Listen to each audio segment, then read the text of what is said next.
Welcome back, Star Wars fans, to the Hyperspace Database. Jonesy, your Mandalorian, here with today's topic, the Lucrehulk battleship. The Lucrehulk-class battleship, also known as the Trade Federation Droid Control Ship, was a large modified cargo freighter developed by Horsch Kessel Drive Incorporated for the Trade Federation, and then was later used by the Confederacy of Independent Systems during the Clone Wars. The Lucrehulk was a large battleship that was developed and manufactured many decades before the Clone Wars, and was well armed in addition to housing its massive amount of ships and supplies. It was originally a mobile freighter, as its large interior cargo bays could hold over 4 million metric tons of cargo, and numerous invasion craft, including 50 C-9979 landers, 1,500 droid starfighters, 550 MTT transports, 6,520 AAT tanks, and 1,500 platoon attack craft. The Lucrehulk battleship was actually a modified Lucrehulk LH-321 cargo freighter, and though many of the features remained the same, the biggest modifications were beefing up its offense by adding 42 quad turbo lasers and making it a mobile command post by installing its huge communications array system on top of the ship, which also tied into its smaller communication dishes surrounding the edges of the large vessel. This communication system was essential for giving orders to ground units like B-1 battle droids, and the Neimoidians who often commanded these ships preferred to command from a safe distance, behind reinforced shields at the top of the command center, which was the large detachable sphere in the middle of the Lucrehulk. The front of the ship was equipped with large docking claws, which could latch onto a ship or space station while cargo was loaded and unloaded. Though later in the war, this was also used to hold enemy ships in place, while battle droids invaded and took out the enemy forces that were inside. The rear of the ship housed the main reactors, which were connected to the 3 large main engine units, as well as to its secondary engine units as well. The outer ring of the Lucrehulk was where all of the invasion ships, droids, and cargo were stored, and each side was divided into separate hangar areas that could each be accessed from their own exterior hangar doors. However, if all of the interior connecting doors were open, a ship could fly all the way to the rear of the ship from its main hangar entrance, like Anakin Skywalker does in The Phantom Menace. This main hangar entrance is also where incoming ships were allowed to dock, and this was in part so that the Neimoidians could decide to let their guests stew for a while, or completely cut them off from the rest of the ship, should they need to get rid of them, as Obi-Wan and Qui-Gon found out the hard way.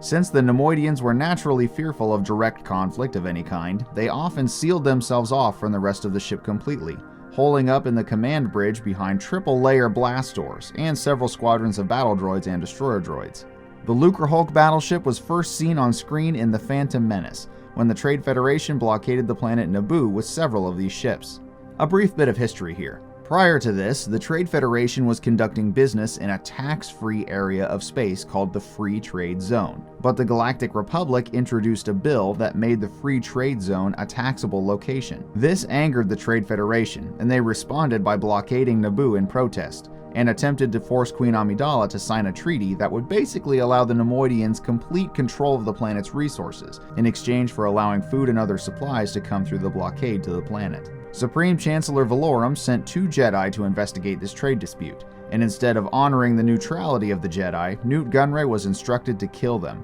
which of course he failed to do. After fighting their way through the hallways of the large ship and encountering many battle droids along the way, Obi-Wan and Qui-Gon approached the control bridge area, but encountered the thick blast doors and destroyer droid squadron assigned to protect the Neimoidians. Sensing a standoff, the Jedi retreated to one of the hangar areas, where they then stowed aboard one of the lander units and made their way to the planet, alongside the invasion force. The control ship would instruct the droid forces from orbit in the invasion of Theed, and then later on the Battle of the Great Grass Plains, where the Gungan army fought to buy time, while the Queen infiltrated the palace with the Jedi, and the Naboo Space Fighter Corps attacked the Lucrehulk in orbit.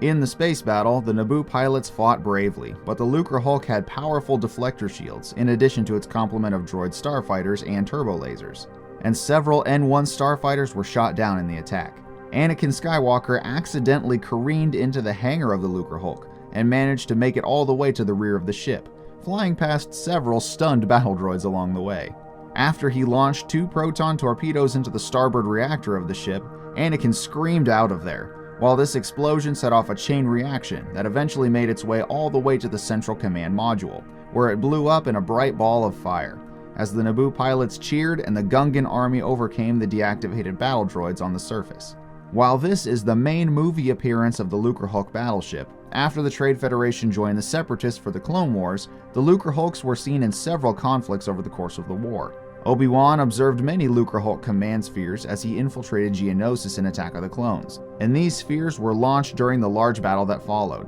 although one of them was brought down before it could escape the onslaught of the newly formed Grand Army of the Republic. Several of these Lucrehulk battleships were seen in the Clone Wars TV show, as they were mainly used for planetary blockades, like those at Christophsis, Ryloth, and Pantora, and they were often operated by Neimoidians and other Separatist leaders. After the end of the Clone Wars, some Lucrehulk battleships remained operational, though many of them were scrapped and sent to junkyards like Raxus Prime. The Empire decided to refit some of these ships and used them as mobile flight schools for military pilots, and ironically, the Rebel Alliance did the same thing with these large hangared ships. One such Rebel ship, named the Fortressa, was seen in the novel Death Star, attacking said Imperial superweapon with its complement of 500 X-Wing fighters, though it was destroyed when the fully operational Death Star super laser destroyed the Lucrehulk in one decisive shot, ending the Rebel threat before it could even get close. The Lucrehulk battleship was a fine addition to the Separatist army,